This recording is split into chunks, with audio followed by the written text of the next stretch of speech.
এই ফোনগুলো হচ্ছে চায়না থেকে তৈরি করা, বক্স বানানো, দেশে এনে বিক্রি করতেছে। আপনি কয়েক লক্ষ কোটি টাকা দিলেও আপনি এই অ্যাপেল সার্ভারে, অ্যাপেলের যে অথরাইজ সার্ভার, এখানে ইনঅ্যাক্টিভ শো করতে পারবেন না। আরে ভাই, আপনি মালয়েশিয়াতে দেখেন না, প্রচুর পরিমাণে সেল হচ্ছে। সিঙ্গাপুরে দেখেন এই ফোন প্রচুর পরিমাণে সয়লাভ। দুবাইতে, আপনার আরব কান্ট্রিতে, শুধু আপনারা বাংলাদেশ নিয়ে পড়ে আছেন। আসসালামু আলাইকুম। এই ফোন সম্পর্কে তো আপনারা সবাই অবগত আছেন। 13 প্রো প্রচুর পরিমাণে সেল হয়, বাংলাদেশে প্রচুর ঢুকতেছে এবং সেল হচ্ছে। কিন্তু আমরা এই পর্যন্ত অনেক সেল করছি, আলহামদুলিল্লাহ, পজিটিভ রিভিউ, সবাই ইউজ করতেছে। আর হচ্ছে আপনাদের মধ্যে থেকে অনেকে কিছু নেতিবাচক মন্তব্য করেন।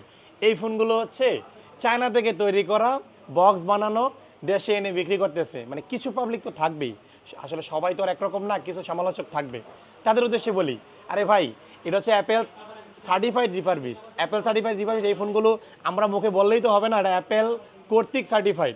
আর এই ফোনগুলো আপনি যখন একটা ফোন এই অ্যাপেল থেকে কোনো ফোন পারচেস করবেন, অ্যাপেলের যে অথরাইজড সার্ভার অ্যাপেল কভারেজ, ওই অ্যাপেল কভারেজে আপনারা যখন একটা 17 প্রো ম্যাক্স কিনবেন, যেটা হচ্ছে সাথে সাথে ইনঅ্যাক্টিভ দেখাবে সার্চ করলে অনলাইনে, এটাও কিন্তু সেম সার্ভারে আপনি হচ্ছে ইনঅ্যাক্টিভ চেক করে নিতে পারবেন। আমরা এটা চেক করেছি, দেখেন এই যে অ্যাপেলের অথরাইজ সার্ভার অ্যাপেল চেকারে এই ডিভাইসটার সিরিয়াল নাম্বার দিয়ে যখন আমরা চেক করেছি, এটাতে ডিভাইস নট অ্যাক্টিভেটেড। হ্যাঁ, এই ফোনটা এখনো ওপেন করা হয়নি। এখন এই ফোনটা ওপেন করা হয়নি, এটা কি ফোন? এই ফোন হচ্ছে অ্যাপেল সার্টিফাইড রিফারবিশড। আপনারা অনেকে বলেন যে শুধু কি বাংলাদেশই আসে, অন্য কোনো দেশে বিক্রি করে না? আরে ভাই, আপনি মালয়েশিয়াতে দেখেন না, প্রচুর পরিমাণে সেল হচ্ছে। সিঙ্গাপুরে দেখেন এই ফোন প্রচুর পরিমাণে সয়লাভ।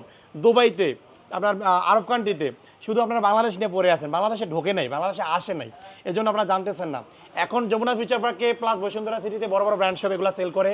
তো এই জন্য আস্তে আস্তে এগুলো ইউজ টু হয়ে যাবেন, আপনারা বুঝবেন। কিন্তু কিছু পার্টি আছে, থার্ড পার্টি কিছু, যারা একটু অতিরিক্ত বোঝে, তারা বলে যে চায়না থেকে বানানো এই বক্স টক্স নাকি বানানো যায়। আরে ভাই, আপনি বক্স বানাইতে পারবেন 2-4-500 খরচ করে, কিন্তু এটার যে সিরিয়াল নাম্বারটা, অ্যাপেল কর্তৃক যে সিরিয়াল নাম্বার, এটা যখন আপনি অ্যাপেল সার্ভারে শো করবেন, ইনঅ্যাক্টিভ দেখাচ্ছে। এটা কেন?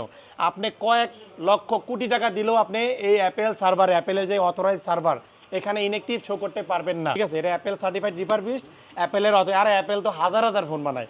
অ্যাপেল অলমোস্ট 160+ কান্ট্রিতে অ্যাপেলের অথরাইজড ফ্যাক্টরি আছে, তাদের সার্ভার আছে। তো এই এত এত হাজার হাজার ফোন সেল হচ্ছে, এত এত কান্ট্রিতে হাজার হাজার ফোন।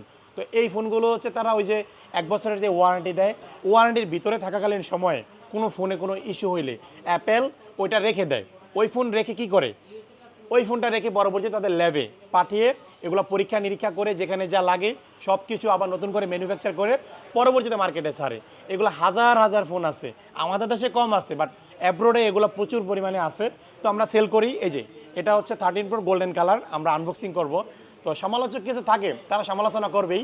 আমরা বিক্রি করতেছি, কাস্টমার ইউজ করতেছে। আর এই ফোনের ডিসপ্লে নিয়ে অনেকের কনফিউশন থাকে। 13 প্রো, আরে ভাই, 13 প্রো ডিসপ্লে ইস্যু অ্যাপেলের এই একটা ডিভাইস যেটাতে হচ্ছে ডিসপ্লে ইস্যু হয়, এটা আপনারাও জানেন। এটা আপনি সেই প্রথম যখন এটা লঞ্চ হয়, এটার এম সিরিয়ালের ফোন যেটার অরিজিনাল বক্স, সেটাতেও আপনার ডিসপ্লে ইস্যু হয়েছে। তো এটাতে কেন হবে না? এম সিরিয়াল ফোনে হইলে এটাতে কেন হবে না? হওয়ার সম্ভাবনা থাকতে পারে। কিন্তু এই ফোনগুলো যেহেতু বর্তমান সময়ে অ্যাপেল হচ্ছে আপডেটেড, আপনার প্রতি বছর যেই আপডেটগুলো দেয়, আইওএসের যে আপডেটগুলো, ওই আপডেটে অনেক ছোটোখাটো বাগস থাকে, ওই বাগসগুলো ফিক্স করে দেয়। এই জন্য অ্যাপেল মার্কেটে এখন পর্যন্ত সেরা। তো আমরা হচ্ছে যে ফোনগুলো সেল করতেছি, এই ফোনগুলোতে বর্তমানে ইস্যু পাচ্ছি না, প্রচুর পরিমাণে সেল করতেছি আমরা না, যমুনা ফিউচার পার্কের ম্যাক্সিমাম দোকানে এখন এই ফোনগুলো সেল হচ্ছে। প্রথম আমরা সেল করেছি, বা রিনিয়ন কিছু শপ আছে তারা সেল করেছেন। তো এখন সবাই সেল করতেছে। তো এই ফোনগুলো নিয়ে কনফিউশন থাকার কথা না। আর অ্যাপেলের 13 সিরিজটা বা 13 প্রো, প্রো ম্যাক্স, এগুলোতে ডিসপ্লে ইস্যু সেই প্রথম থেকেই আছে, থাকে।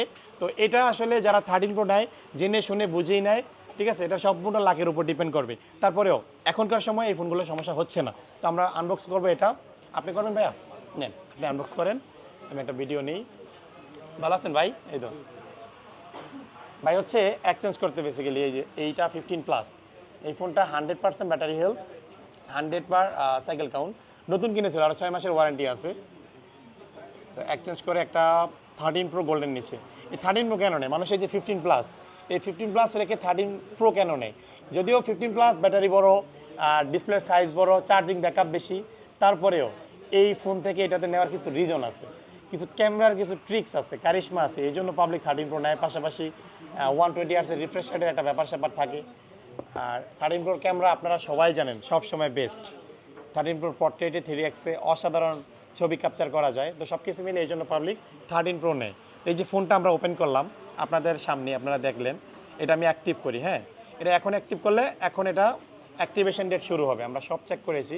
তো এই ফোনগুলো আপনারা নিঃসন্দেহে নেবেন, আমি যতটুকু পারছি আপনাদের ক্লিয়ার করে দিছি, বাকিটা হচ্ছে আপনারা জাস্টিফাই করে নেবেন। অবশ্যই আপনাদের তো টাকা দিয়ে ফোন কিনবেন, যাচাই বাছাই করে আপনার মনের বিরুদ্ধে কিছু করবেন না, যেটা আপনার কাছে মনে হবে যে না লজিক্যাল সলিড সেটাই নেবেন।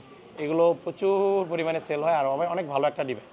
এটা নিয়ে আসলে নেক্সট টাইম আর কোনো এই টাইপের ভিডিও দিব না। আপনারা অনেকে হচ্ছে সমালোচক আছেন, এই জন্য আপনাদের জন্য ভিডিওগুলো দিই। ঠিক আছে।